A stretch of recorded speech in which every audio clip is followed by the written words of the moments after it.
A mente, 26 de setembro de 2025. A diferença da mente dos sociopatas e psicopatas. Psicopatas apresentam, de fato, um cérebro distinto daquele da maioria das pessoas, a menos, é claro, que quem leia este texto seja um deles. Nesse caso, talvez este conteúdo traga alguma clareza sobre o funcionamento da própria mente. Para muitos, inclusive para quem escreve, a psicopatia desperta uma curiosidade mórbida, justamente porque se trata de um limite extremo da condição humana. Surge então uma série de questões intrigantes. Por que esses indivíduos não conseguem experimentar empatia? O que os leva a assumir riscos absurdos, mesmo diante de consequências quase certas como a morte ou a prisão perpétua? Por que tantos executivos de grandes empresas exibem traços psicopáticos? Há distinção real entre psicopatia e sociopatia? E ainda mais inquietante, existe algum tipo de tratamento eficaz ou estamos condenados a conviver indefinidamente com o medo que esses sujeitos provocam? Antes de avançar, é importante esclarecer que não há diagnóstico formal para psicopatia ou sociopatia. Esses termos, ainda que comuns entre leigos e até profissionais, são apenas formas práticas de nomear manifestações de comportamento.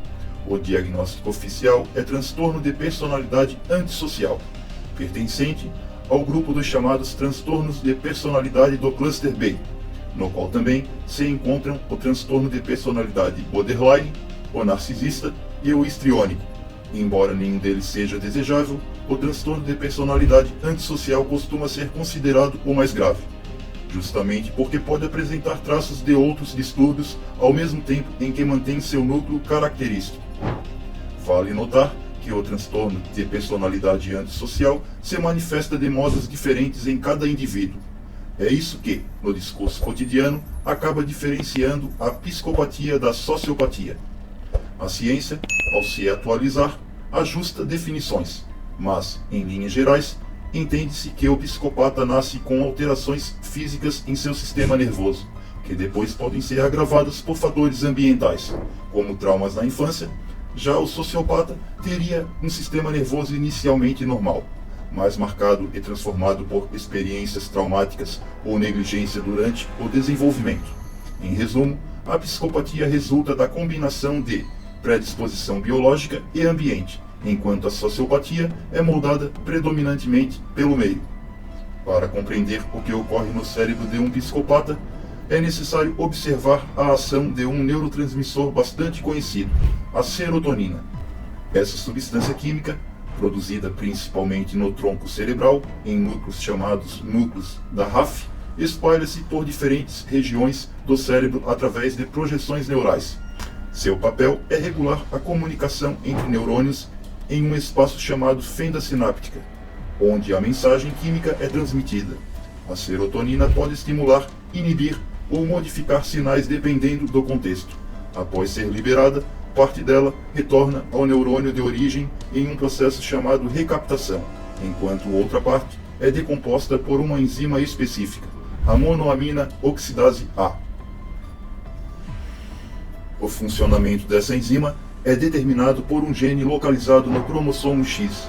Existem variações desse gene, algumas mais ativas, outras menos. Pesquisas revelam que a maioria dos psicopatas apresenta a versão de baixa atividade do gene monoamino oxidase A, o que implica menor capacidade de degradar a serotonina nas sinapses. Em casos raríssimos, identificaram-se famílias inteiras em que o gene simplesmente não atua, impossibilitando a quebra da substância. Esse fator genético, associado a ambientes adversos, ajuda a explicar por que o cérebro dos psicopatas funcionam de modo tão diferente do resto da população. Os avanços das neurociências permitiram observar com maior precisão as particularidades do cérebro de indivíduos diagnosticados com transtorno de personalidade antissocial. Entre os recursos mais valiosos está a tomografia por emissão de pósitrons, PET scan, que mostra o metabolismo cerebral em funcionamento. Por meio dessa técnica, tornou-se possível perceber quais regiões do cérebro consomem mais ou menos energia diante de determinados estímulos emocionais ou cognitivos. Os resultados dessas investigações revelaram padrões consistentes que ajudam a explicar alguns comportamentos associados à psicopatia. Um dos achados mais frequentes é a atividade reduzida no córtex pré-frontal, região envolvida no planejamento, no controle dos impulsos e na avaliação de consequências. Esse enfraquecimento metabólico se traduz em dificuldades para frear comportamentos imediatistas, levando o indivíduo a agir de forma precipitada, sem pesar riscos ou repercussões futuras. É como se o freio de mão estivesse constantemente solto, permitindo que os impulsos seguissem seu curso sem barreiras significativas. Outro ponto crucial é a amígdala cerebral, estrutura associada ao processamento das emoções, em especial ao medo e à resposta a sinais de sofrimento alheio. Nos psicopatas, os PET scans mostram uma amígdala menos reativa, o que explica a frieza da dor de terceiros e a ausência de empatia. Enquanto a maioria das pessoas experimenta desconforto diante de expressões de medo ou tristeza, o psicopata reage com indiferença, como se esses sinais não carregassem valor emocional. Essa alteração é fundamental para compreender por que atos de crueldades podem ser praticados sem que despertem arrependimento. Há ainda conexões comprometidas com o córtex pré-frontal e a amígdala, enfraquecendo o circuito que normalmente integra raciocínio lógico com emoções. Em um cérebro típico, esse diálogo constante ajuda a equilibrar a racionalidade com a sensibilidade emocional. No psicopata, esse fio condutor parece falhar, permitindo que decisões racionais se desvinculem da consideração afetiva. O resultado é uma capacidade de cálculo fria, desprovida de freios morais. Os PET scans também revelam anomalias em áreas relacionadas à recompensa, como o estriado ventral. Essas regiões mostram-se mais sensíveis à expectativa de ganhos e menos sensíveis a punições. Isso ajuda a explicar a busca constante por riscos, recompensas imediatas e a dificuldade em aprender com experiências negativas, onde a maioria das pessoas desenvolveria cautela após uma punição. O psicopata enxerga apenas mais uma oportunidade de tentar novamente. Esses achados não significam que todo cérebro com tais padrões pertença a um criminoso em potencial. A neurociência reforça que predisposição não equivale a destino. Muitos indivíduos com alterações semelhantes nunca cometem crimes, e alguns até conseguem canalizar suas características para contextos socialmente aceitáveis, como carreiras de alto risco ou posições de liderança. O que diferencia os caminhos é, muitas vezes, a interação entre predisposição biológica e ambiente. Compreender essas distinções é fundamental não apenas para o campo acadêmico, mas também para a sociedade, ao identificar padrões de funcionamento cerebral que sustentam a psicopatia. Torna-se possível pensar em formas de prevenção, em intervenções mais direcionadas e até em estratégias jurídicas mais sofisticadas para lidar com a responsabilidade penal de indivíduos com esse perfil. No fim das contas, os PET scans não oferecem respostas definitivas, mas descortinam parte do enigma. Eles mostram que a psicopatia não é apenas um fenômeno de caráter ou escolha consciente. Há bases neurológicas concretas que sustentam esses comportamentos. Resta à ciência, agora, investigar como esse conhecimento pode ser usado para reduzir riscos e ampliar a compreensão sobre a complexidade da natureza humana.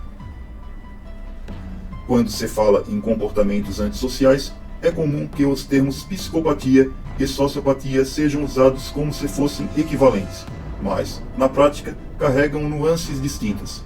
Ambos estão relacionados ao transtorno de personalidade antissocial, porém, a origem, a intensidade e as manifestações comportamentais diferem de maneira significativa.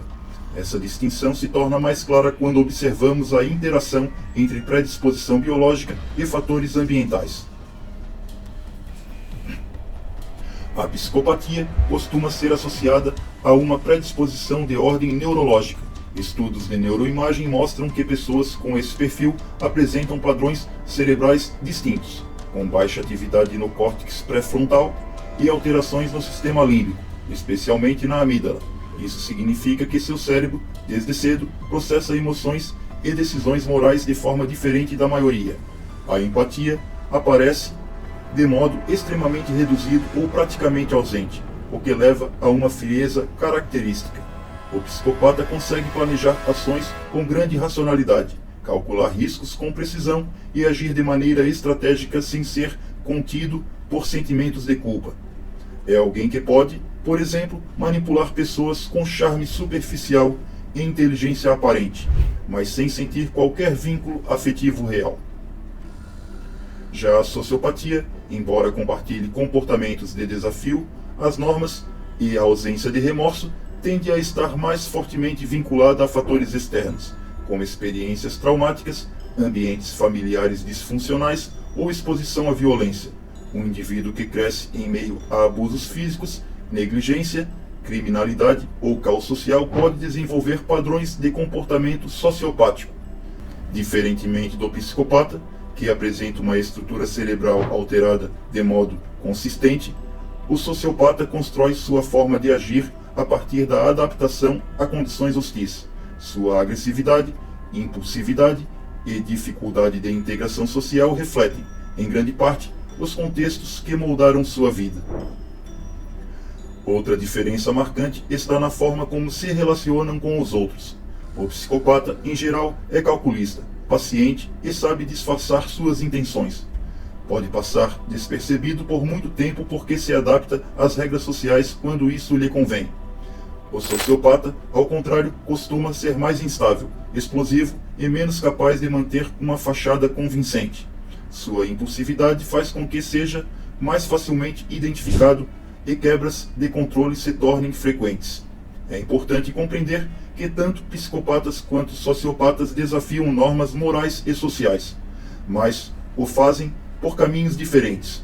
O psicopata age como se estivesse cumprindo um roteiro frio, estruturado sobre uma lógica interna que ignora as emoções alheias. O sociopata, por sua vez, reage mais como um produto de sua história de dor, respondendo de maneira abrupta, muitas vezes sem planejamento ou racionalidade a longo prazo. Essas distinções ajudam a explicar por que os psicopatas são frequentemente encontrados em posições de liderança, em crimes planejados e em manipulações sofisticadas, enquanto os sociopatas tendem a aparecer em episódios de violência repentina, crimes passionais ou comportamentos que revelam incapacidade de adaptação social. No entanto, nenhum desses conceitos deve ser visto de forma rígida ou absoluta. Há sobreposições e gradações, e muitos indivíduos apresentam características de ambos os perfis.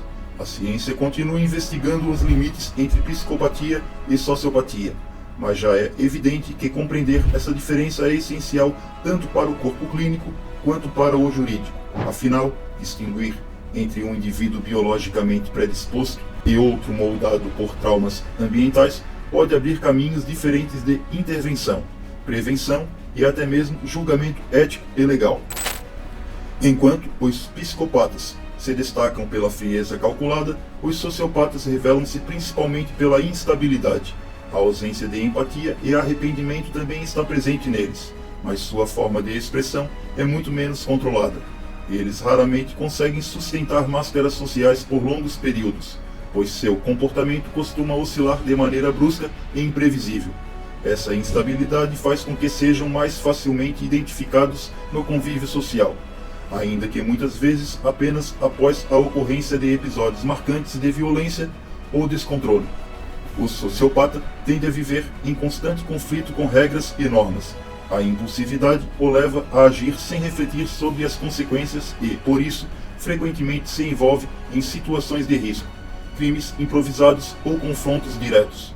Ao contrário do psicopata, que pode planejar um ato durante semanas, o sociopata age no calor do momento, reagindo a estímulos imediatos e deixando rastros evidentes de suas escolhas. Essa imprevisibilidade cria uma atmosfera de perigo em torno deles, pois nunca se sabe ao certo quando ou como irão agir. Além disso, enquanto o psicopata pode se inserir em ambientes corporativos ou institucionais de prestígio, explorando sua habilidade de manipulação racional, o sociopata encontra grandes dificuldades de adaptação a estruturas sociais rígidas. Normalmente, tem problemas em manter empregos, relacionamentos ou vínculos comunitários, já que sua explosividade e sua dificuldade em seguir normas acabam por gerar atritos constantes. É comum que vivam à margem das convenções, envolvidos em pequenos delitos, em atividades ilegais ou em círculos sociais mais instáveis. Outro traço importante é a vulnerabilidade emocional aparente. Embora não sintam a empatia genuína, podem demonstrar irritação, raiva ou frustração de forma intensa e desproporcional.